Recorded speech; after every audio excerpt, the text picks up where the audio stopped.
Satya, nanti kelasnya digabung ya. Sip. Jadi ikutin aja ya. Oke, thank you, Sat.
Alisa, selamat datang.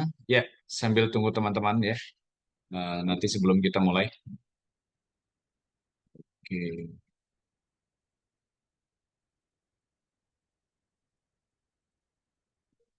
Di sini udah ada Kak Fahmi ya.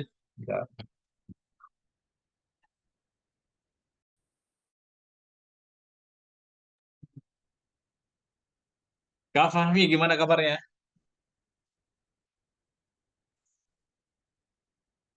Oke, masih di mute ya. Oke, baik, baik. Siap. Sambil nunggu bocil ya. Insya Allah, kita lagi. Paling 5 menitan lagi.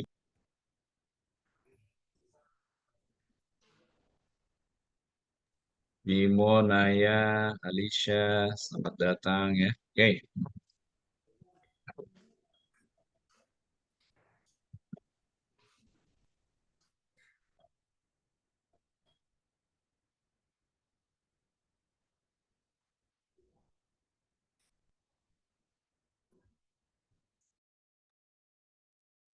Baik ya, teman-teman. Kalian buka dulu. Di sini ada grup lokal sama grup 70 interstudy ya.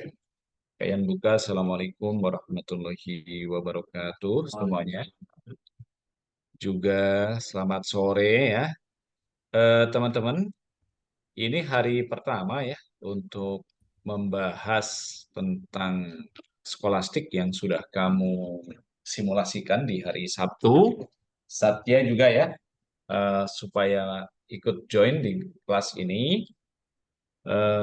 Ada gambaran utuh ya, bagaimana cara memahami skolastik dari sisi pendekatan baso sapi ya, bahas soal sampai pikun, sampai pintar ya. Oke, makasih. Di sini ada Samuel tadi keluar lagi. Kelasnya tepat Samuel, emang ini. Oke, ada Naya, ada Bimo, dan ada juga teman-teman kamu yang kebetulan bentrok ya dengan mungkin kegiatan lain ya, apakah di bimbel yang lain, atau ada juga yang masih dalam proses perjalanan pulang ya. Saya maklumi yang ada di Ciputat, yang ada di Bintaro ya. Mungkin agak jauh. Jadi nanti bisa kita kasih screenshot ya, semacam penyelesaian singkatnya dan mungkin recordnya akan kita kirim. Teman-teman, kalian nggak langsung babi bu karena nanti di sini ada dua topik ya. Di sini ada topik skolastik dan ada topik yang diampu oleh Kak Fahmi. Kak Ian undur diri dulu langsung saja ya karena sambil proses join. Nah, Kak Fahmi, forumnya kami persilakan, monggo. Assalamualaikum. Baik, terima kasih Kak Ian. Assalamualaikum warahmatullahi wabarakatuh. Selamat Waalaikumsalam. salam sejahtera buat teman-teman semuanya. Semoga sehat semuanya ya.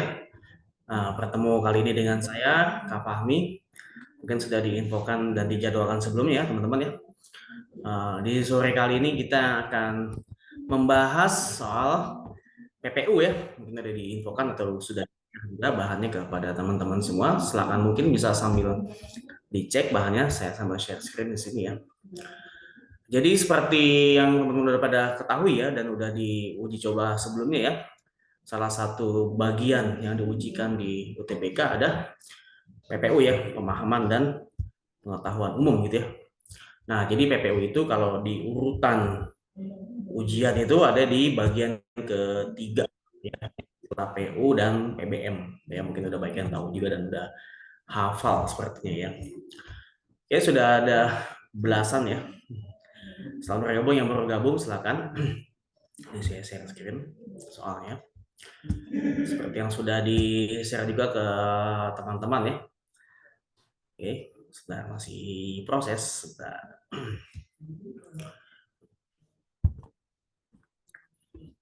Nah, ini dia soalnya. Oke, silakan yang baru gabung. Ini kita bahas dalam pertemuan kali ini ya, pengetahuan dan pemahaman umum seperti yang udah di uji coba atau simulasi LTO sebelumnya. Saya rasa sudah banyak yang jago nih kayaknya nih PPU nih ya. Jadi PPU seperti biasa ada teks ya. Nanti di bawahnya ada 3 sampai 4 nomor yang berkaitan sama teks tersebut. Dan saya rasa kalau PPU tidak, teksnya tidak sebanyak PBM atau ya. Jadi semoga sih bisa lebih mudah ya kalau PPU ya. Nah, mungkin juga nanti ada beberapa soal yang bentuknya beda sendiri, kayak nanti nomor-nomor akhir tuh kita biasa nyebutnya bahasa PAN. Mungkin ada juga yang bilang bahasa alien ya. Nah, nanti kita coba bedah. Oke. Selamat bergabung yang baru gabung. Supaya lebih dekat ke audionya. Saya ke Oke, aja dulu ya sebentar. Yuk. Sekarang kita mulai. Jadi PPU mulai dari nomor 51. Silahkan dicek juga mungkin teman-teman modul atau bahan yang teman-teman pegang. Ya, ini share screen. Jadi teks 1 ini untuk menjawab nomor 51 sampai 53 ya. Jadi ada 3 nomor untuk menjawab nomor 1 sampai 53. Nah, jadi di UTBK kita dituntut untuk membaca secara cepat dan tepat. Jadi agar terbiasa untuk literasi ya. Mungkin yang kemarin kelas 11 udah pernah ikut ANBK, wah pasti lebih jago lagi nih literasinya ya. Nah, maka kita latih dari sekarang bagaimana untuk membaca cepat dan tepat ya, menjawab cepat dan tepat. Jadi misalkan gini, kalau kita baca secara garis besar, tema di teks 1 ini mengenai nasi goreng ya. Jadi kalau kita baca secara cepat ya, coba kita baca sama-sama. Berdasarkan pada sejarahnya, nasi goreng ini bermula dari kebiasaan masyarakat Tionghoa yang tidak suka menyantap makanan dingin. Ya, karena tidak boleh membuang sisa makanan, mereka menggoreng nasi yang sudah dingin dengan tambahan bahan dan bumbu sehingga dikenal dengan nasi. Jadi awalnya ternyata nasi sisa atau nasi yang nggak habis diolah lagi gitu ya. Kemudian nasi goreng ini tersebar ke wilayah Asia Tenggara, dibawa oleh para perantau Tionghoa yang menetap di sana, sampai-sampai mereka membuat nasi goreng yang khas dengan bumbu dan cara menggoreng yang berbeda. Jadi kayak ada semacam inovasi kali ya. Kemudian seiring dengan perjalanan waktu dan seterusnya, nasi goreng dikenal sebagai makanan khas Indonesia. Bedanya adalah di Indonesia ada penggunaan kecap manis. Nah, di kalimat 7 ini ada kalimat yang rumpang ya. Kalau kata Nadine Amizah rumpang. Ada yang kosong, ada yang titik-titik. Apa nanti isi kosongnya kita coba cek nanti ya. Membuat warna nasi goreng ini di Indonesia lebih coklat.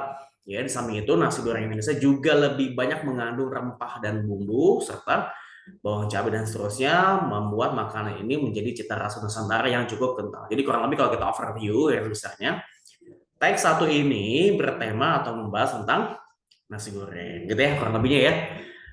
Nah, sekarang kita masuk ke nomor 51. Jadi pertanyaannya, kalimat yang mengandung makna lain dari yang tertulis. Mungkin teman-teman kalau yang mau menyampaikan jawabannya silakan ya. Mau diomongin langsung, mau di chat silakan. Santai aja, kita sambil diskusi aja sore-sore mau sambil ngopi-ngopi ya. Slow aja gitu ya. Jadi makna nih yang menggunakan makna lain ya. Mengandung makna. Jadi bukan makna sebenarnya atau kiasan atau perumpamaan atau mungkin peribahasa mungkin gitu lah ya. Di kalimat nomor berapa? Kalau ada yang punya jawaban selalu sampaikan ya, slow aja kita diskusi aja, santai aja, nggak usah takut salah. 1, 2, 4, 5, 6. Kalau mau cek atau tuh boleh ya. Kalimat 1 ada makna lain nggak? Ada yang ngandung istilah, perumpamaan, analogi, mungkin berbahasa coba. Kalau kita cek aja. Kalimat 1 berdasarkan pada sejarahnya nasi goreng bermula dari kebiasaan makanan masyarakat Tionghoa yang tidak suka menyantap makanan dingin. Ini kayak udah makna sebenarnya gak sih? Makanan dingin makna sebenarnya. Ini makanan yang udah dingin sejak kemarin ya gak sih? Bukan makna kiasan kan makanan dingin ya. Nasi goreng juga ya emang nasi yang digoreng gitu ya, bukan ada istilah lain gitu ya. Jadi kan yang satu nggak ada makna lain ya, nggak ada kiasan atau peribahasa atau istilah gitu, nggak ada ya. A kita singkirkan. Jadi kalau ada opsi yang bisa kita buang aja langsung kan mempermudah kerja kita ya. A kita buang. Nomor 2 ada nggak menggunakan makna lain? Nih coba, karena tidak boleh membuang sisa makanan, mereka menggoreng nasi yang sudah dingin dengan tambahan bahan dan bumbu sehingga dikenal dengan kayaknya nggak ada makna lain juga ya. Menggoreng ini emang nasi yang digoreng, bukan menggoreng isu. Oh, menggoreng isu jadinya ntar ibarat kita bohong ya. Bukan itu ya. Jadi nomor 2 ini nggak ada makna lainnya, ya emang makna sebenarnya gitu ya. Berarti yang B kita buang lagi. Yang C kalimat keempat, coba dicek kalimat keempat. Nih kalimat keempat. Mereka kemudian membuat nasi goreng yang khas dengan bumbu dan cara menggoreng yang ini juga menggoreng berarti makna sebenarnya ya, bukan makna lain ya, bukan makna kiasan gitu ya. Nomor 4 juga nggak ada masalah berarti ya. Berarti yang 4 juga bukan. Oke, tinggal D dan E nih, 5 atau 6. Nah, 2 nih pilihannya. Yang D, nomor 5, seiring dengan berjalannya waktu, nasi goreng lebih dikenal sebagai makanan khas Indonesia. Nah, di sini seiring dengan berjalannya waktu. Kira-kira ini makna sebenarnya atau makna kiasan gitu. Bukannya waktu yang berjalan kayak orang gitu, kayak manusia, hewan, binatang kan berjalan ya. Waktu kan bukan berjalan secara fisik ya, cuma perumpamaan aja. Oh, waktunya sudah berlalu, waktunya sudah berjalan, waktunya sudah lewat ya, bukan berarti waktu berjalan secara fisik. Berarti makna lain ini maksudnya, perumpamaan, ini analogi ya, istilah. Berarti ketemu. Yaudah, jawabannya kalimat ke 5. Atau mau cek nomor 6-nya juga boleh. Nomor 6 coba kita cek. Perbedaan nasi goreng Indonesia dengan nasi goreng di Tiongkok adalah penggunaan kecap. Maksudnya kecap manis perumpamaan? Enggak juga dong. Ya udah, berarti fix nomor 5. Yang menggunakan makna lain atau perumpamaan atau istilah. Bisa ya?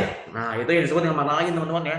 Jadi nanti kalau ada muncul soal seperti ini lagi, kita cari aja yang bukan arti sebenarnya. Selesai deh. Bisa ya? 51 deh, silahkan tandain, dicatat jawabannya. Atau mungkin kalau ada yang mau tanggapi silakan ya, santai aja kita diskusi. Kak, jawabannya harusnya C misalnya ya. Kita bisa diskusikan kembali nggak apa-apa ya. Selalu aja. Anak-anak hujud huluk deh 70. Kita sama diskusi aja sore-sore slow. 51 deh, silakan tandain. Kalau tidak ada pertanyaan atau tanggapan, kita lanjut beralih ke nomor 52. Jadi kalau tadi kita udah simpulkan, udah dapat gambaran, kita overview di teks 1 ini, maka kata apa yang tepat untuk menyimpulkan situasi pada bacaan tersebut?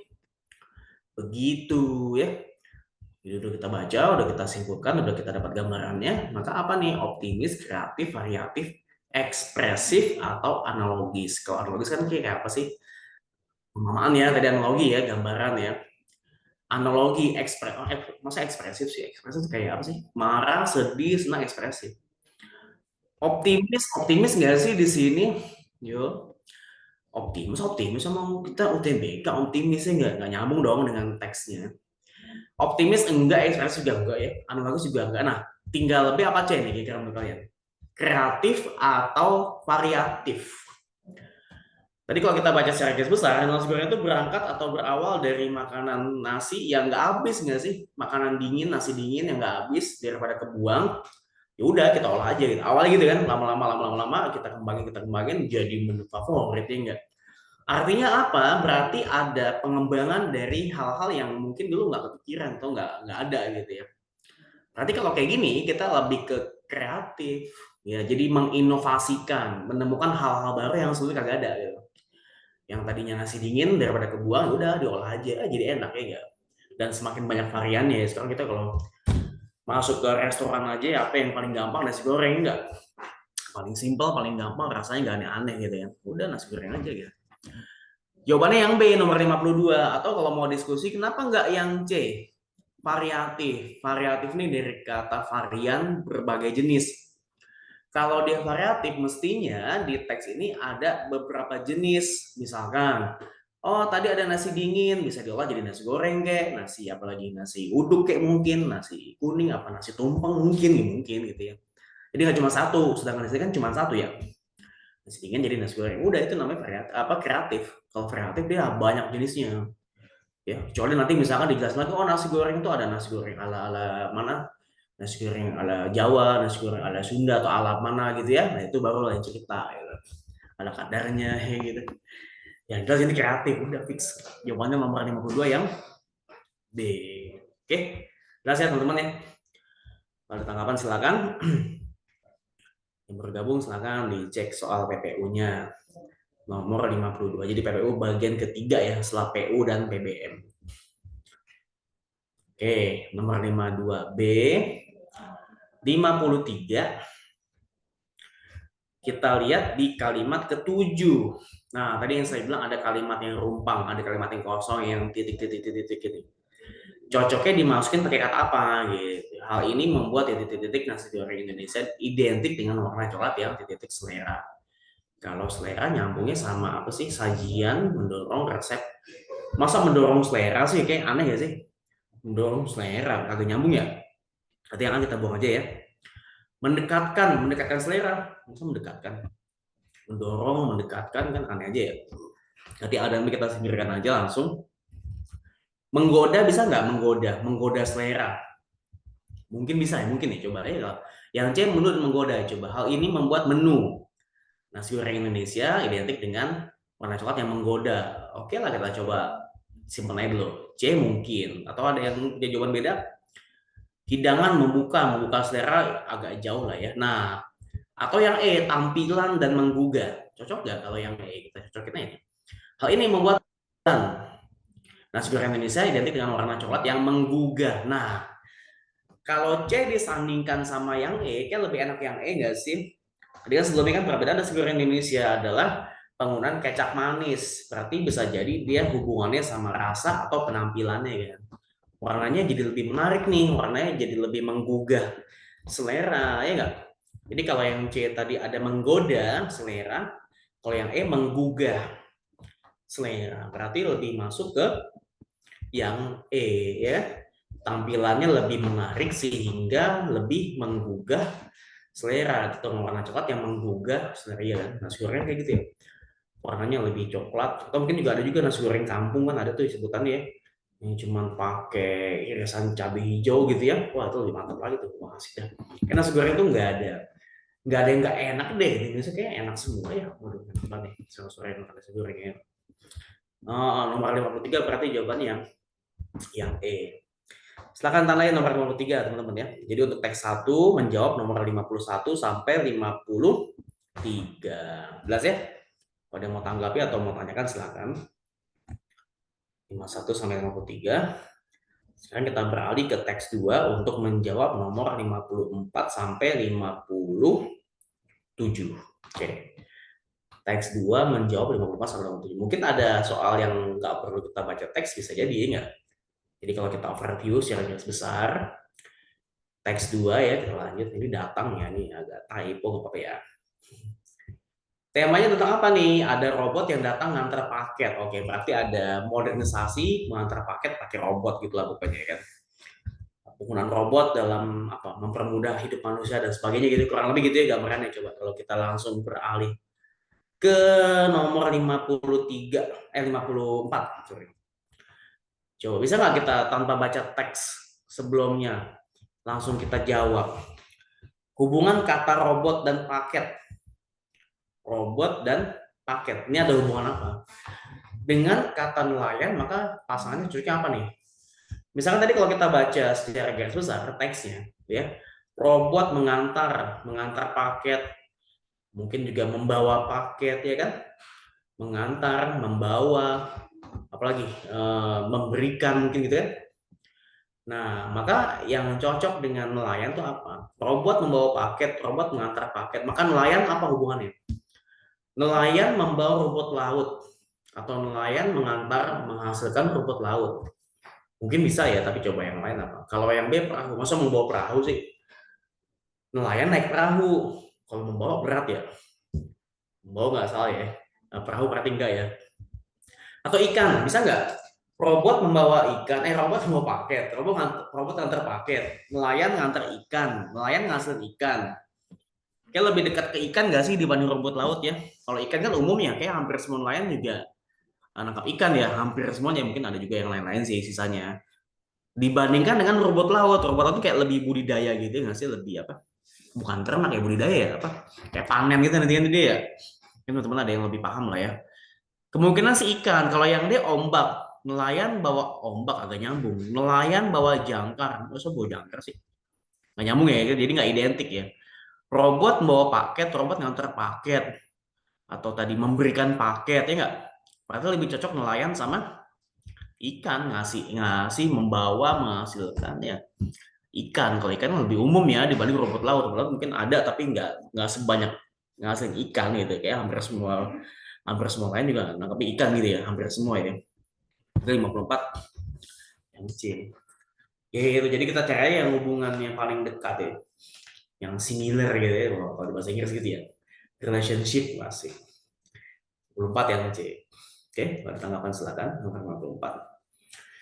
55 nanti kata terkemuka pada kalimat 3, 56 makna yang lebih luas dari truk, 57 frasa anak tangga dan seterusnya. Nah, jadi mungkin ada soal-soal yang nggak perlu kita baca teks sampai selesai, bisa langsung kita jawab. Tapi ada juga soal yang mau nggak mau kita mesti baca teksnya.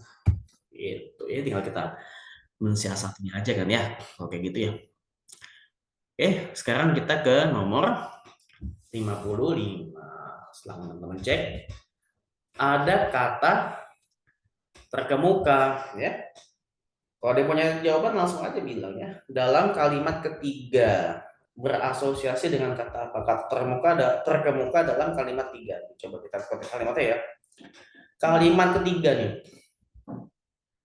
Dalam beberapa tahun terakhir, sebuah perusahaan terkemuka ya di Amerika Serikat menjadi perusahaan pertama yang menggunakan robot. Jadi dalam tahun terakhir ada sebuah perusahaan yang terkemuka di Amerika Serikat, dia udah menggunakan robot. Maka terkemuka dalam konteks tersebut itu cocoknya sama atau berasosiasi dengan kata apa? Terbaik, canggih, hebat, teratas, atau besar gitu ya. Kata terkemuka dalam konteks kalimat tadi. Kalau terbaik, nah saya coba bongkar satu aja. Kalau dia terbaik, teratas, ya ini ada ternya nih kan. Terbaik, atas, berarti ada pembandingnya. Misalkan apa ya, Liverpool berada di peringkat teratas Liga Inggris. Nah, contoh ya kan. Berarti kan ada pembandingnya dong, ya kan? Oh, peringkat keduanya siapa? Arsenal, tiganya Nottingham Forest misalnya gitu ya. Itu kan berarti ada pembandingnya. Nah, kalau dalam konteks tadi ada pembandingnya enggak? Bahkan nama perusahaannya nggak disebutin kan. Ada perusahaan terkemuka, nggak tahu perusahaan apa namanya. Boro-boro dia bisa dibandingin, ya kan? Sebutnya juga enggak ya. Jadi terbaik sama teratas enggak. Terbaik teratas karena kalau itu harus ada pemeringkatan, ada pembandingnya. Oh, Doni adalah siswa terpandai di kelas misalnya, ya kan? Ya berarti kan ada pembandingnya ya. Jadi kayak kita bisa membandingkan dengan orang yang lainnya gitu, atau konteks lainnya, atau apa orang atau lembaga atau apapun lah ya. Made kita buang ya berarti ya. Canggih, hebat, besar. Nah, maka dalam konteks hebat lebih masuk ke mana? Sebuah perusahaan dalam konteks terbuka itu apakah karena dia canggih, atau dia karena hebat, atau karena dia besar. Kalau canggih dia kaitannya sama teknologinya, tapi di sini perusahaannya, ya kan? Kalau perusahaannya bukan canggih, ya karena kalau dia bikin teknologi canggih it's okay, tapi kalau perusahaannya berarti lebih ke besar, ya kan? Atau hebat. Nah, kalau kita baca konteks kalimatnya, maka lebih pas perusahaan yang besar. Kalau besar aja kita nggak perlu data pembanding ya kan. Oh, perusahaan besar ya mungkin udah jadi rahasia umum sebuah perusahaan tersebut dibilang besar. Tapi kalau terbesar mau nggak mau kita harus bilang ada pembandingnya nggak sih? Ya. Sekolah tersebut apa? Bagus ya karena memang udah rahasia umum sekolah itu bagus gitu ya. Kalau terbagus, terbaik, nah harus ada pembandingnya, ada peringkatnya. Oh, kalau nomor 2 aja siapa, nomor 3 siapa, dan seterusnya.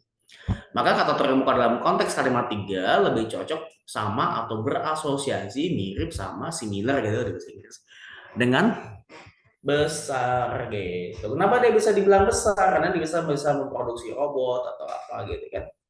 Robot dan seterusnya. Jadi kalau kayak gini kita lebih lihat konteks kalimatnya aja dulu gitu. Mungkin tadi yang lain bisa jadi ya, tapi nyambung nggak sama konteks kalimatnya. Ternyata nggak cocok. Yang cocok yang gitu. Oke. Jelas teman-teman ya. Kalau ada yang mau tanyakan atau tanggapi silakan. Atau mau diskusi silakan. Nggak apa-apa. Jadi kalau PPO mau nggak mau kita harus baca teksnya dengan cepat tepat ya. Mungkin ada soal yang nggak perlu baca teks nggak apa-apa. Yang penting bisa dijawab dengan mudah gitu ya. Kurang lebih gitu. Nomor 55 terjawab. Sekarang masuk ke nomor 56. Ada yang udah punya jawaban nomor 56? Berarti mau kita harus balik ke teksnya ya. Lihat kalimat ke 9. Oke, jadi bolak-balik ya. Apa-apa yang baca teks. Nah, tapi kalau nanti di soal mungkin bisa jadi teksnya muncul terus di setiap halamannya gitu. Kalau di UTBK mungkin ada yang kayak gitu tipenya, jadi kita nggak mesti previous lagi ke halaman sebelumnya gitu. Kata yang memiliki makna lebih luas dari kata truk di kalimat 9. Ya oke lah, misalkan kalau truk ini dia bagian sempitnya, contoh kecilnya, spesifiknya, maka yang lebih luas dari truk apa? Kayak gitu aja gampang ya kan. Kalau bahan bakar nggak nyambung dong, bahan bakar kayak bensin, solar, apa pertalite atau apalah gitu ya, sejenis itu ya. Berarti bahan bakar nggak nyambung. Sopir juga nggak nyambung dong, ini enggak. Jalan nggak nyambung juga, kalau jalan mungkin gang, jalan tol atau apa gitu ya kan. Nah, truk ini kan bentuk kecilnya, maka bentuk besarnya yang luasnya ada mobil atau angkutan. Truk jenis mobil bisa, tapi truk juga bisa bagian dari angkut enggak sih? Gitu maksudnya kan. Kalau gitu kita balik ke kalimat 9, mana yang lebih cocok? Mobil atau angkutan? Kita lihat kalimat 9 nih. Dengan inovasi berikutnya, mungkin saja suatu hari akan ada ya, typo dikit nggak apa-apa ya, akan ada truk pengirim paket. Nah, berarti di sini konteks kalimatnya truk buat ngirim paket yang datang ke rumah Anda dalam bentuk robot seperti Digit. Kita ini apa nama robotnya ya, Digit ya. Berarti kan truk ini dipakai, digunakan untuk mengirim. Maka kalau dia untuk mengirim, maka makna yang lebih luas daripada truk tersebut lebih ke mobil apa angkutan gitu kan, perbandingannya dua ini kan. Berarti yang lebih tepat angkutan ya kan? Kalau mobil taksi juga mobil, taksi mobil, apalagi bis mobil ya enggak.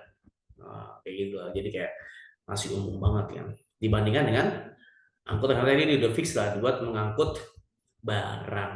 Jelas ya? Oke, udah ada 23 orang, mantap nih. Sambil ngisi sore ya teman-teman.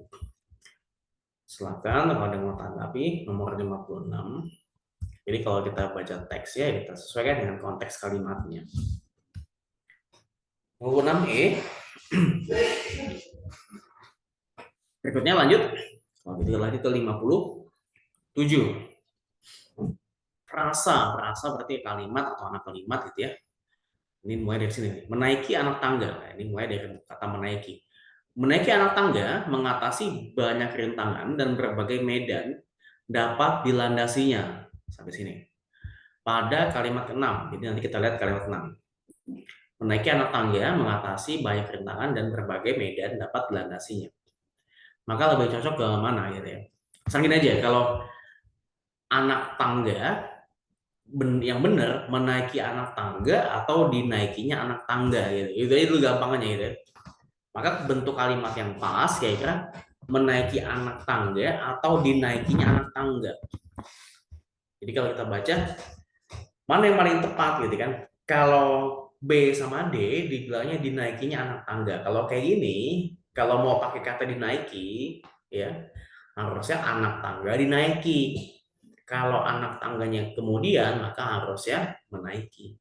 Jadi B sama D ini nggak tepat. Kenapa? Karena harusnya anak tangga dinaiki atau menaiki anak tangga. Gitu.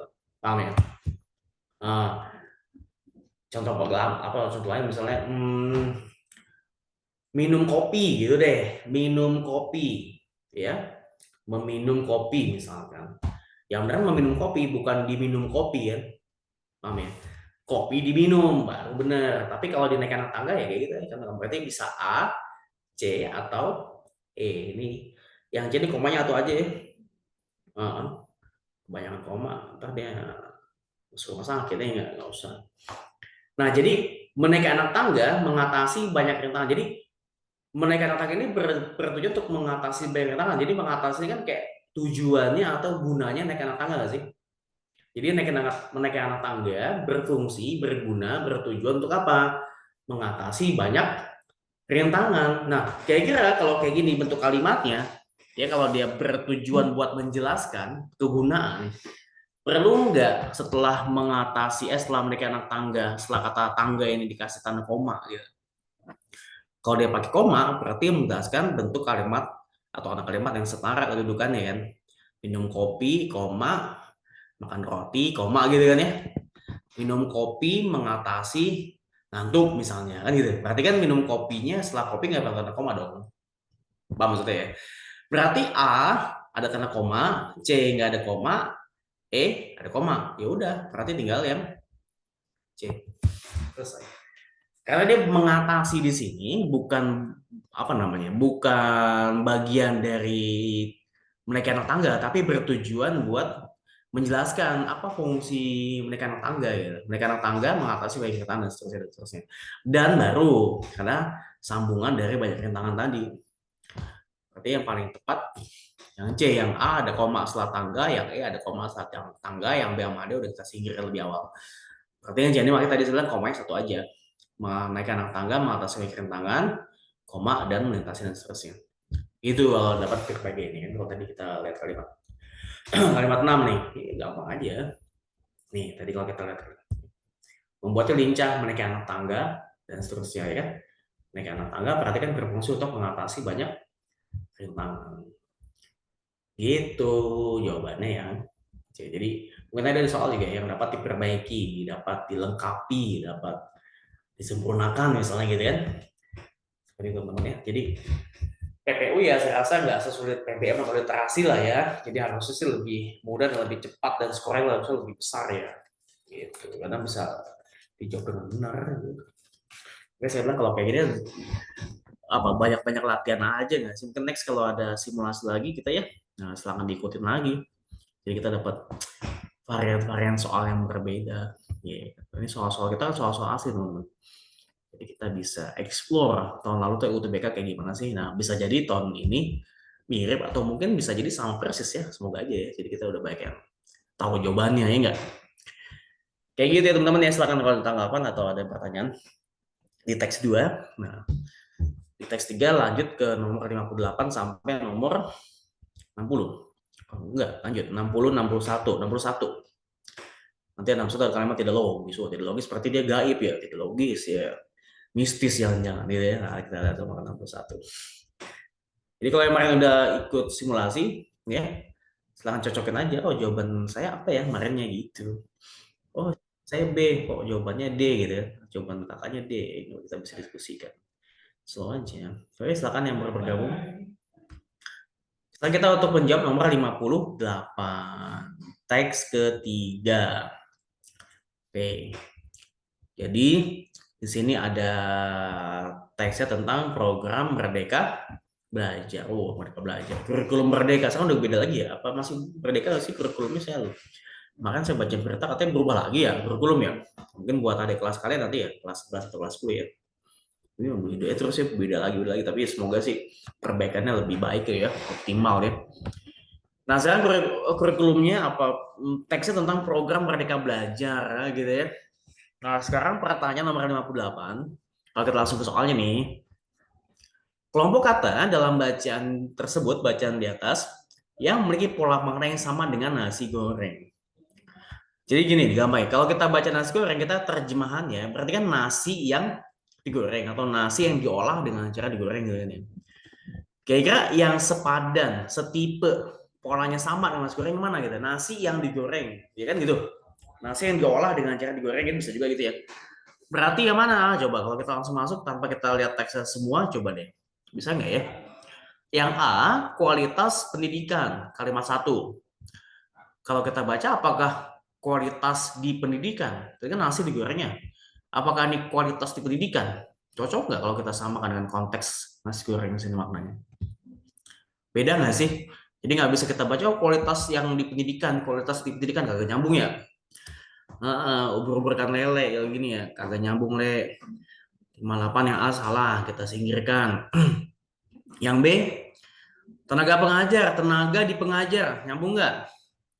Tenaga yang di pengajar, gak nyambung juga ya, jauh ya. Nasi digoreng tenaga di pengajar, gak nyambung. B kita buang lagi. Oh udah gampang kerja kita. Yang C peserta didik sama nggak polanya dengan nasi goreng? Nasi digoreng peserta dididik bisa jadi. Bisa jadi nggak? Peserta dididik, peserta yang dididik kalian sebagai peserta dididik, maka disebut peserta didik ya. Kawan saya ada mengajar literasi ya, namanya Pak Didik ya, peserta didik dia berarti pesertanya kelasnya dia. Berarti yang C nggak sih yang paling tepat sejauh ini ya?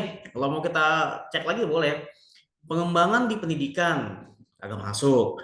Keberhasilan di program. Nah, keberhasilan di program harusnya programnya supaya berhasil nggak sih? Bukan keberhasilan ini program. Berarti yang E keliru dia, ya enggak? Berarti yang tepat yang C. Peserta dididik, peserta yang dididik.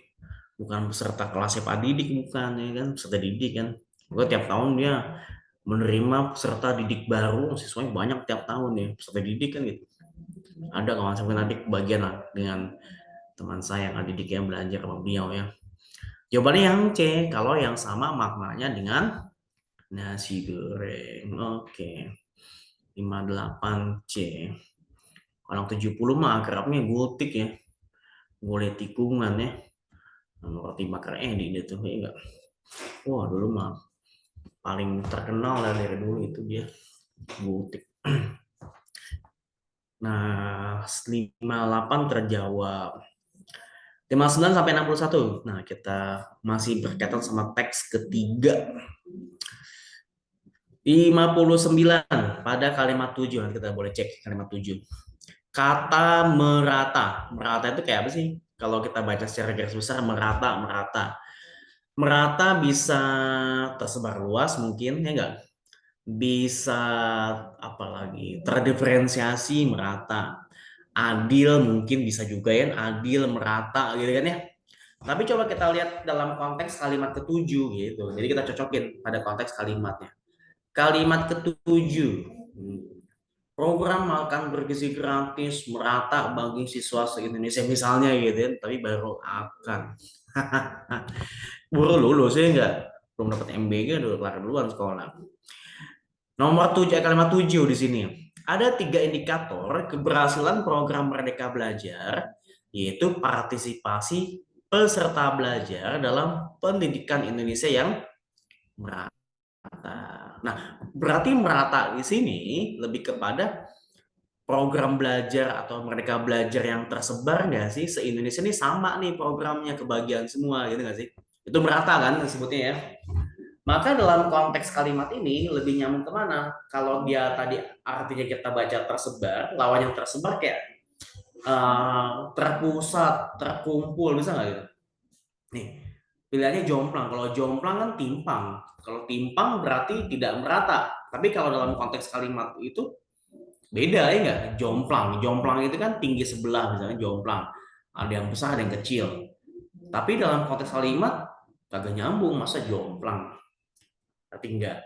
Yang B terfokus, yang C kalau terurai merata, terurai mungkin mirip ya, tapi bukan perlawanan ya. Berarti yang C kita buang aja.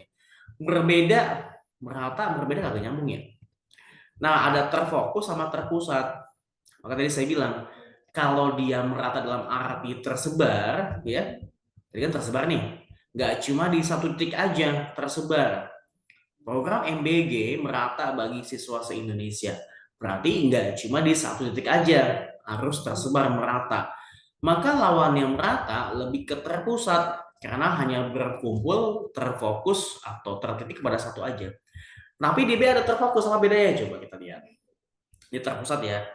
Kalau terfokus, itu kayak lebih ke fokus perhatian ya sih, misalnya gini. Semua siswa di kelas terfokus ke papan tulis.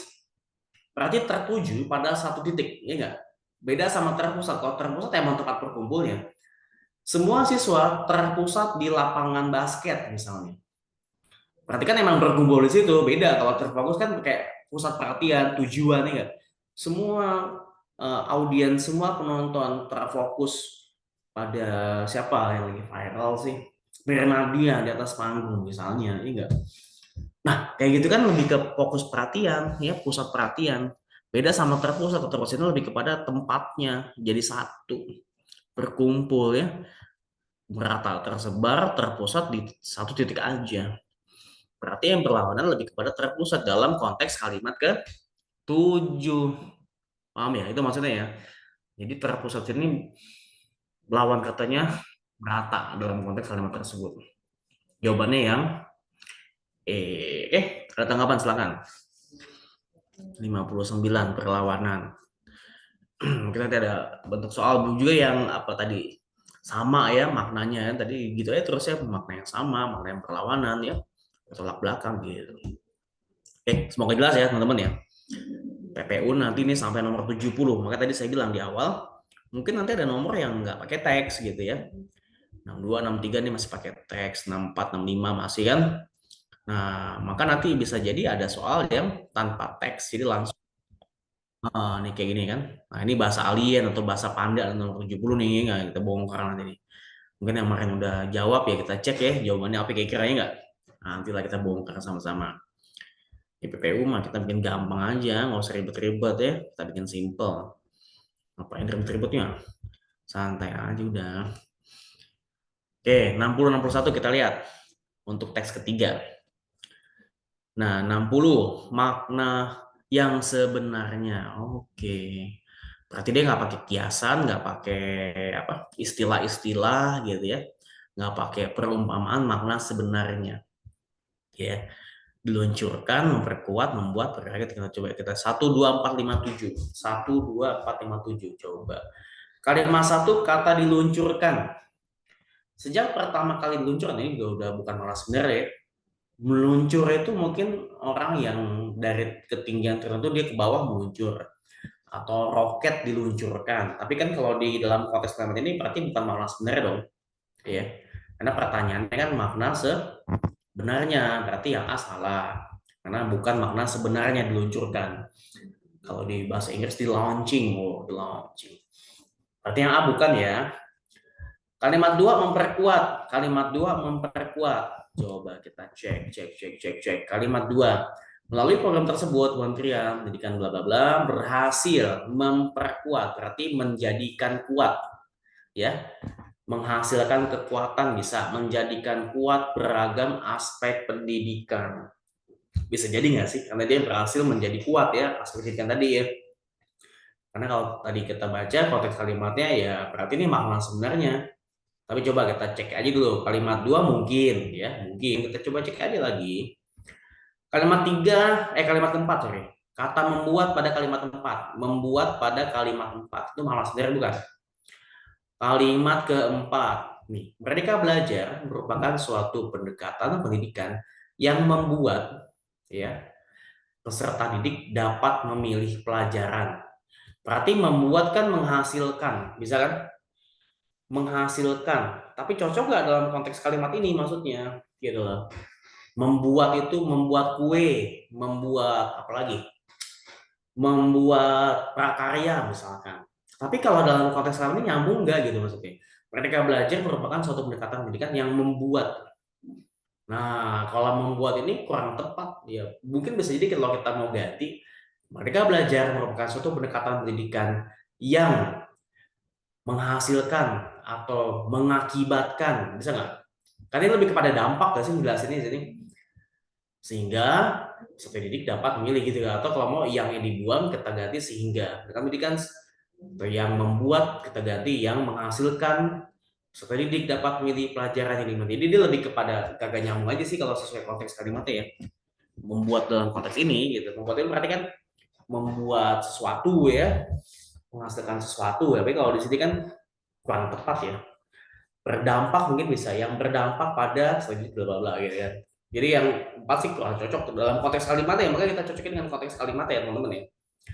Berarti yang C kita buang coba. Yang D berkarya kalimat 5 ya ketertinggalan kalimat 7. Kalimat 5 kalimat 7 coba sekali kita lihat. Berkarya dan ketertinggalan. Kalimat 5 berkarya. Mana sih? 5 ini dia. Bakatnya sehingga mereka dapat memberikan sumbangan tapi dalam berkarya. Nah, ini kan bukan makna sebenarnya. Jadi kata kiasan kan, berkarya. Kalau mau dia langsung aja sebut apa yang apa namanya? Dihasilkan udah gitu. Jadi nggak perlu pakai istilah berkarya gitu. Sama kalimat 7, ketertinggalan. Emang tadi ketiadaan ya. Nah, kalimat 7 tadi apa sih, ketiadaan apa ketertinggalan? Dibilang ketertinggalan. Oke kan? Ketertinggalan ini juga kan berarti bukan dia ketinggalan di belakang, tapi maksudnya istilah aja kan, oh ketinggalan, ketertinggalan. Bukan orangnya ketinggalan di belakang, bukan kan? Tapi sistemnya mungkin, kualitasnya mungkin, ini enggak? Peserta didik, jadi yang nomor itu juga bukan nama sebenarnya ya. Bukan dia ketinggalan di belakang, yang lain udah pada nyampe SCBD, yang satu masih di pasar minggu, itu nyambung ya. Berarti jawabannya yang B, memperkuat. Kalau yang dibilang makna sederhana menjadi kuat, ya, menjadikan kuat, membuat kuat gitu ya. Itu yang lebih tepat. Kalau kita pakai istilah makna yang sebenarnya. Oke, jelas ya 60. Yang B, kalau ada mau tanggapan silakan 60. Oke, cepet lah ya kalau PPU. Sip, lanjut. 61. Kalimat yang tidak logis. Kalimat tidak logis itu kalimat yang gimana sih? Apakah di kalimat yang tidak masuk akal? Ya enggak. Kalimat tidak masuk akal. Masuk kalimat tidak masuk akal kan? Nah, kalimat tidak logis ini bisa jadi, ya bisa jadi dia kalimat yang tidak padu, ya, kagak nyambung dengan kalimat sebelum dan sesudahnya, atau mungkin pola kalimatnya berantakan, kagak jelas gitu ya, pola kalimatnya ngaco gitu. Ada dua kemungkinan, jadi teologinya bisa jadi dia kalimatnya tidak padu, kagak nyambung dengan kalimat sebelum dan sesudahnya, atau bisa juga dia kalimatnya kagak jelas strukturnya gitu, berantakan lah kaidah penulisannya ya, kalimat strukturnya tuh kagak jelas gitu, itu kalimat gak logis maksudnya. Jadi bukan berarti oh, kalimatnya gaib, kalimatnya nggak masuk akal, bukan itu ya. Coba kita cek 13567, 13567, kita cek ya. Kalau kalimat satu sih pasti logis gak sih, karena ini pengantar termasuk. Kalau kalimat satu nggak logis, gimana kalimat-kalimat berikutnya kan ngawur ya jadinya ya. Tapi yang satu salah lah ya. Kalimat satu udah pasti logis dia. Loh kenapa pasti logis ya? Pengantar kok masa nggak logis sih? Kalau di awal udah kagak beres, gimana yang berikut-berikutnya kan ya? Nanti yang A kita buang aja ya. Iya dong, masa satu kagak logis, sisanya kagak logis semua berarti. 3567 kita cek. Kalimat tiga itu di sini. Mulai dari kurikulum penguatan siswa dan tanggap mengajar hingga bantuan pendidikan. Kira-kira logis nggak sih? Kalau mau cek dengan kalimat sebelumnya boleh. Boleh program tersebut, kementerian dan seterusnya berhasil memperkuat beragam aspek pendidikan. Titik. Tiba-tiba dibuka dengan kata mulai. Nah, dalam struktur kalimat ini nggak tepat ya. Kalau mau di sini nggak usah kasih titik, jadi masih nyambung satu kalimat, koma seperti. Kalau misalkan nggak bisa tuh tiba-tiba titik mulai dari apa coba? Kalau seandainya kalimat tiga ini kita potong dan dia berdiri sendiri, kita nggak ngerti maksudnya apa kan? Mulai dari hurufnya ngomongin apaan sih maksudnya gitu loh, paham ya? Beda misalkan coba seandainya kalimat 4 kita potong, kalimat 4 ini berdiri sendiri misalkan. Ketika belajar merupakan suatu pendekatan bla bla bla dapat beli pelajarannya. Ini masih kita bisa baca sendiri kan, masih bisa berdiri sendiri. Maksudnya dia dilepas dari kalimat yang lain pun masih bisa dibaca dan dimengerti gitu loh. Paham ya? Dibandingkan kalimat tiga, coba deh kalau kita buang kalimat yang lainnya dan dia berdiri sendiri tiba-tiba mulai dari ini mulai apaan maksudnya gitu loh. Agak nyambung kan ya. Kalau mau, dia masih satu kalimat dengan kalimat dua kita kasih koma seperti atau contoh atau misalkan baru dan seterusnya sampai pendidikan. Itu maksudnya ya. Jadi bisa jadi dia kalimat tiga. Coba yang lain boleh kita mau cek 567 ya. 5. Hal itu dilakukan. Nah, hal itu ini kan merujuk pada kalimat sebelumnya kan. Berarti mau nggak mau emang satu rangkaian dia. Hal itu menunjukkan berarti masih logis. Kalimat 6, merdeka belajar. Ini kan ngejelasin kan, apa sih merdeka belajar itu? Pun kalau dia berdiri sendiri masih masuk akal, masih nyambung. Kalimat 7, ada 3 indikator. Ini kan ngejelasin juga, apa aja sih keberhasilan program merdeka belajar. Berarti masih nyambung dengan kalimat sebelumnya. Ataupun kalau dia berdiri sendiri, masih bisa kita mengerti maksud maknanya. Paham ya? Kecuali kalau misalnya tiba-tiba ada tiga yaitu, nah itu juga bingung juga apa ada tiga apa nah gitu ya, ngomong apa sih nih gitu ya. Paham ya, itu yang disebut dengan kalimat tidak logis. Jadi bukan berarti kalimat yang nggak masuk akal, bukan, tapi kalimat yang bisa jadi kagak nyambung dengan kalimat sebelum dan setelahnya, atau bisa jadi dia struktur kalimatnya kagak jelas ya, berantakan. Jadi kita ambil jawabannya kalimat ketiga. Oke, jelas ya? Oke, ada tanggapan silakan. Saya sih jago-jago lah PPU mah. Simpel ya enggak? Gitu dong. Kita bikin simpel aja. Oke, teks ketiga demikian. Ada yang mau tanggapi boleh, silakan. Kita beralih kalau enggak ke teks ke 4 ya. Teks keempat silakan dicek ya. Nanti nomor 62 sampai nomor 66, 65, 66 masih. Oke. Sampai nomor 66. Coba kita bongkar lagi. 62. Nah, pun kalau misalnya kita nggak baca teksnya bisa nggak gitu ya. Jadi kalau misalnya kita nggak perlu baca teks lumayan ya, jadi lebih efektif ya waktunya ya, lebih singkat ya. Bisa mempermudah kerja kita kan. Antara 62. Temanya tentang pohon kemiri. Nah, pertanyaan nanti 62 adalah kalau seandainya apabila teks ini kita pisah menjadi 2 paragraf. Dengan 1 paragraf nih, bisa nggak sih kalau kita pisah jadi 2 paragraf? Nah, supaya jadi 2 paragraf yang padat dan utuh, gimana cara ngelompokin kalimatnya? Ini kan ada kalimat 1, kalimat 2, dan seterusnya sampai kalimat 9 kan. Coba kita bedah. Paragraf 1 kalimat berapa dan berapa, atau berapa aja, kalimat 2 berapa aja gitu kan. Coba kita cek kalimat 1 pohon kemiri ini pasti masih 1 kalimat ya, baru 1 kalimat. Kalimat 2 pohon ini mudah tumbuh. Berarti kan kalimat 1 kalimat 2 masih nyambung ya. Berarti 1 kalimat satu paragraf ya. Kalimat 1 kalimat 2 1 paragraf. Kalimat 3 masih nyambung nggak dengan kalimat 2 dan 1 gitu. Kalimat 1 pohon kemiri, kalimat 2 pohon ini berarti pohon kemiri maksudnya. Kalimat 3 pohon kemiri juga, berarti masih nyambung dong. Berarti 1 2 3 masih 1 paragraf. Ya kan? Dengan kondisi tanah yang agak asam dan sedikit basah, pohon ini pun ini harus dipisah ya, apa ya. Pohon ini pun berarti pohon kemiri dong yang lagi diomongin ya. Berarti kalimat 4 pun masih jadi 1 paragraf. 1 2 3 4 masih 1 paragraf. Kalimat 5 masih masuk pohon kemiri. Berarti kalimat 1 sampai kalimat 5 itu di paragraf 1. Paham ya? Ketik D atau E nih. Tinggal kita cek kalimat 6. Kalimat 6, desa Sigimpu dan desa apa nih? Baku-Bakulu. Nah, ini kayak udah beda nggak sih? Merupakan desa yang berada di kawasan penyangga Taman Nasional Lorelindo. Berarti kalimat 6 ini udah beda tema nih. Beda topik ya. Berarti 1, 2, 3 sampai 5 kalimat paragraf 1, kalimat 6 sampai 9 kalimat paragraf kedua loh, kalimat lagi. Iya nih. Berarti jawabannya yang D, 1, 2, 3, 4, 5 1 paragraf, 6 sampai 9 juga 1 paragraf. Gampang kan? Ya bisa lah. Ini kan tinggal cek aja. Kalau dia udah beda pembahasan ya gitu. Kita bedain jadi paragraf yang baru. Mungkin nanti next kalau teman-teman bikin makalah, bikin esai gitu cara kerjanya kan. Kalau dia masih sama pembahasannya kita jadi satu paragraf. Tapi kalau udah beda pembahasan, beda topik, ya pisahin jadi paragraf yang baru gitu. Semudah itu. Gitu. Oke. 62D. Akan tambahin 62. Lanjut. 63.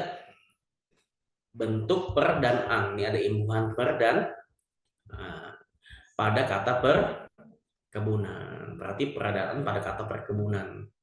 Ini maknanya sama dengan peradaan dalam kalimat apa? Gitu. Perkebunan tuh kayak bisa kita terjemahkan jadi tempat nggak sih? Tempat berkebun, lokasi kebun, nggak sih? Pokoknya tempat, lokasi, wilayah kebun, nggak? Kurang lebih gitu ya. Berarti maknanya sama dengan apa gitu? Singkatnya gitu kan? Sama nggak dengan yang mana gitu? Kalau ada pertambahan sama perkebunan beda konteks jauh ya. Perkebunan tempat, wilayah, area, daerah ya nggak? Pertambahan nggak ada nyambung dong ya. Ya kita buang aja lah yang A. Yang B, banyak buku yang laris terjual. Harusnya dihasilkan mungkin ya. Dihasilkan oleh percetakan. Percetakan berarti tempat buat mencetak, ya kan? Produksi untuk mencetak, ya. Tadi tempat buat perkebunan, tempat buat mencetak bisa jadi ya. Mungkin B mungkin. Yang B coba kita tandai dulu. Yang C kebanyakan buruh mendukung peraturan. Kagak nyambung dong, jauh ya. Peraturan. Yang D pelebaran. Masa pelebaran? Pelebaran itu menjadi lebar kan. Berarti jauh juga ya, nggak nyambung ya. Yang E, teman saya selalu menghindari perdebatan. Perdebatan itu kan proses debat ya. Ya udah berarti percetakan. Tempat mencetak, lokasi buat mencetak, membuat gitu. Lokasi berkebun gitu ya. Berarti lebih nyambung ke yang B, maknanya sama. Percetakan dengan perkebunan. Gampang ya. Jadi kita nggak mesti lihat teksnya pun langsung dijawab. Oke, ada tanggapan silakan sampai nomor 63. Masih ada berapa nomor lagi kita tuntaskan nih. Ya, kita tuntaskan sampai 70. Pas banget ya sampai 70 ya. Soal paling terakhir ya. Coba 64, 65, 66. Pada mau jawab silakan ya, nggak usah ragu, nggak usah malu. Kemarin jawabnya apa kalian pas simulasi? Mau sampaikan silakan. Ya. 64. Apa nih? Peningkatan produktivitas harus terus dilakukan oleh petani ini. Sampai sini. Peningkatan produktivitas harus terus dilakukan oleh petani. Nah, maka dapat disempurnakan ya. Dapat disempurnakan dengan menjadi apa gitu ya. Itu. Ada yang udah tahu jawabannya silakan sampaikan aja. Ya, jadi kalau kita baca peningkatan produktivitas oleh petani, maka lebih baik kalimatnya seperti apa sih gitu. A, meningkatnya produktivitas harus dilakukan terus. Masa iya sih? Untuk kalimatnya kayak gini sih harus dilakukan terus. Ya agak aneh gak sih kedengarannya harus dilakukan terus. Jauh lah ya, yang A kita buang aja ya. Oke, yang A kita buang ya. Yang B, petani harus terus melakukan. Nah, bisa jadi nih lebih lebih pas ya, harus terus melakukan peningkatan produktivitas. Bisa jadi B, bisa jadi. Yang C, produktivitas yang dilakukan terus oleh petani harus meningkat. Nah, loh, produktivitas yang dilakukan terus oleh petani harus meningkat. Ya, kayaknya gimana gitu ya. Yang C kita buang aja lah ya. Masa peningkatan harus meningkat itu kan nggak pas lah ya. Yang D, ini juga ngawur ya, masa nya. Yang D kita buang aja lah. Yang E juga seharusnya. Maksa banget ya, seharusnya. Petani harus terus melakukan peningkatan produktivitas. Apa yang harus ditingkatkan? Ya, produktivitas. Apa yang harus dilakukan? Ya, peningkatan produktivitas. Berarti harus meningkatkan kan? Kalau yang A tadi salahnya harus dilakukan terus. Yang C harus meningkat terus oleh petani harus meningkat. Yang D adanya, yang E adanya. Ya udah, berarti yang B sebagai itu petani harus terus melakukan apa yang harus dilakukan? Peningkatan produktivitas. Apa yang harus ditingkatkan? Produktivitas gitu loh, ya. Berarti jawabannya yang B lebih tepatnya. Jelas ya? Berarti dijawab 64. Nah, 65. Ya. 65 gimana 65? Silakan. Kata penyangga. Ya. Kata penyangga dalam kalimat ke-6. Itu lebih dekat, paling dekat maknanya dengan kata apa? Kata penyangga. Kata penyangga dalam kalimat 6. Coba kita cek. Kalimat 6. Desa Sigimpu dan Desa Baku-Bakulu merupakan desa yang berada di kawasan penyangga. Ya, penyangga Taman Nasional Lorelindo.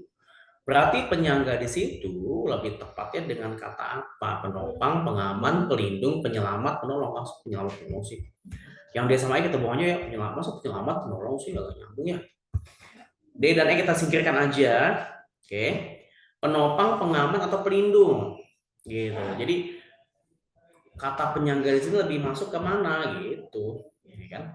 Di kawasan penyangga. Jadi desa ini berada di kawasan penopang. Jadi kalau desanya di bawah, tamannya di atas, ya kan? Berarti dia menyangga kan, menopang kan? Bukan pengaman, bukan pelindung. Apalagi penyelamat, penolong, apa enggak? Masa penyelamat sih, penolong agak nyambung ya? Coba sembung, bau golok, ya enggak? Enggak nyambung bro. Yang A ya, kita jawab ya 65. Dapat di situ. Oke. Lanjut. 66. Kalimat petani dari sini. Petani mengubah lahan itu menjadi perkebunan. Sampai sini. Memiliki pola kalimat yang sama. Berarti kalau kita baca pola kalimat, berarti struktur kalimatnya. Misalkan petani ini subjeknya, subjeknya, mengubah predikatnya gitu ya.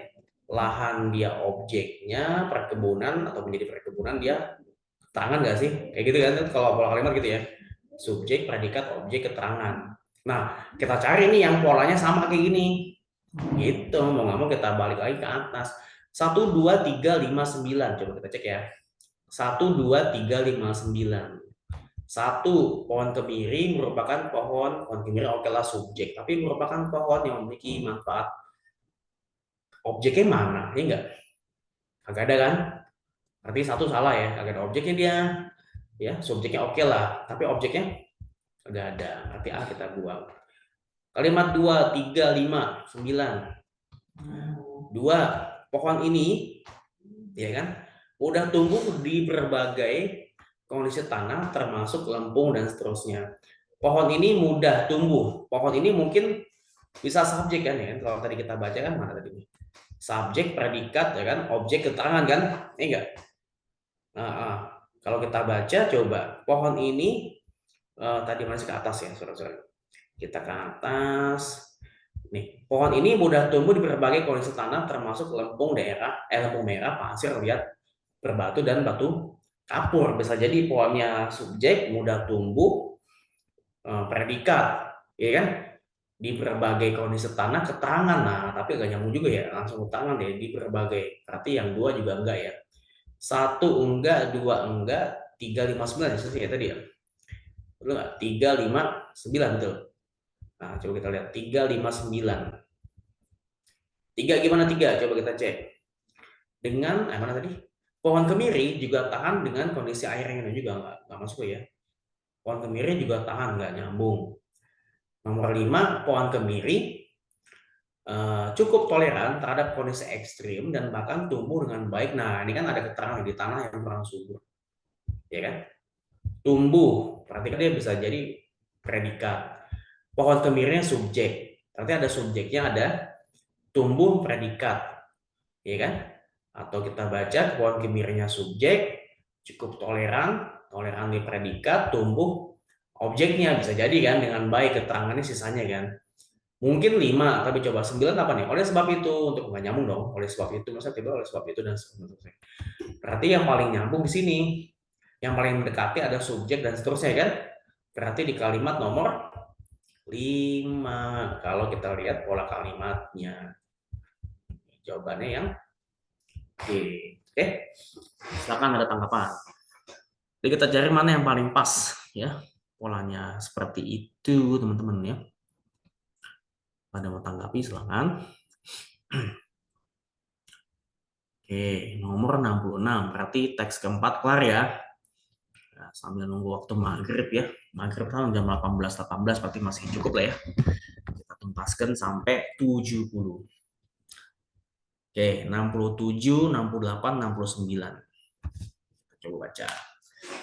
Teks ke 5 ya. Teks kelima, pertanyaannya kalau kelompok kata yang berpasangan tetap. Maksudnya gimana nih berpasangan tetap? Jadi dia nggak boleh dipisah atau nggak bisa dihilangin salah satunya. Contoh, kalimat satu secara umum misalkan nih. Secara umum, bisa nggak kalau salah satu kita buang? Misalkan secaranya kita buang misalkan. Jadi umum doang, masih bisa dibaca nggak? Aqua jogging merupakan kombinasi aktivitas berlari dan berenang yang umum. Berarti masih bisa dibuang dong salah satunya. Berarti nggak tetap, berarti kita buang yang A. Gitu maksudnya ya. Jadi perpasangan tetap ini dia harus satu rangkaian. Karena kalau salah satu dibuang jadi kagak jelas maksud kalimatnya gitu loh. Ya. Yang B paling bawah, kalimat 3. Kalimat 3, aqua jogging dapat mengurangi risiko penegangan otot kaki terutama bagian paling bawah. Kalau kita buang salah satunya masih bisa kita baca nggak? Misalnya kita buang palingnya. Bagian bawah masih bisa kita baca kan? Masih kita ngerti maksudnya gitu loh maksudnya kan. Berarti yang B juga bukan. Yang C sebuah penelitian kalimat kelima dalam sebuah penelitian. Kalau seandainya ada yang kita buang, misalkan sebuah kita buang. Kalau penelitian kita buang dalam sebuah apa nggak jelas ya. Dalam penelitian, koma, berarti masih bisa kita baca dong. Gitu maksudnya ya. Berarti yang C bukan. Yang D kalimat keenam lingkar pinggang nih. Kalau kita buang salah satunya, kita masih ngerti maksud kalimatnya nggak gitu?